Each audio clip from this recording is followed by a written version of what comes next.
જિલ્લામાં વધુ એક પુલ તૂટી પડવાની ઘટના સામે આવી। વઢવાણ ખાતે ભોગાવો નદી પર આવેલ સૌથી જૂનો પુલ અચાનક ધરાશાયી થયો।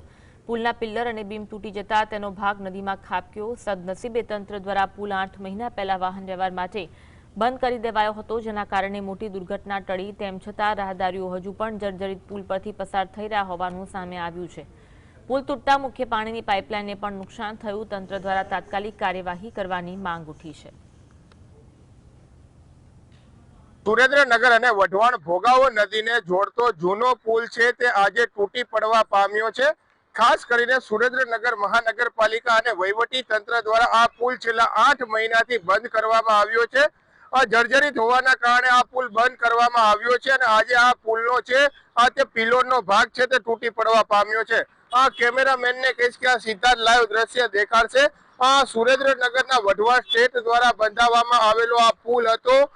રોજના આ પુલ ઉપરથી 5000 થી વધુ વાહનો છે તે પસાર થઈ રહ્યા હતા, પરંતુ આ પુલ અત્યંત જર્જરિત હાલતમાં બની ગયો હોવાના કારણે તંત્ર દ્વારા બંધ કરવામાં આવ્યો હતો અને આજે આ પુલનો નીચેનો ભાગ છે તે તૂટી પડવા પામ્યો છે। જો કે સદનસીબે આ પુલ ઉપરથી કોઈ વાહનો પસાર થતા ન હોય અને બંધ હોવાના કારણે આ મોટી દુર્ઘટના હાથ ટળી છે, પરંતુ આ સૌથી જૂનો પુલ સુરેન્દ્રનગર જિલ્લાનો ગણાતો હતો તેનો પણ હવે જે પિલોર સહિતના ભાગો છે તે તૂટી પડવા પામ્યા છે। આ તંત્ર દ્વારા આ મુદ્દે તકેદારી રાખવામાં આવે અને ખાસ કરીને કોઈ અન્ય મોટી દુર્ઘટના ન સર્જાય તે પહેલા આ પગલા ભરવામાં આવે તે પણ હાલ જરૂરી બન્યું છે। ત્યારે હાલના તબક્કામાં આ પુલ તૂટી પડવાના કારણે રાહદારીઓ માટે પણ આ પુલ બંધ કરવામાં આવ્યો છે। Fazal Chauhan, GSTV news, Surat.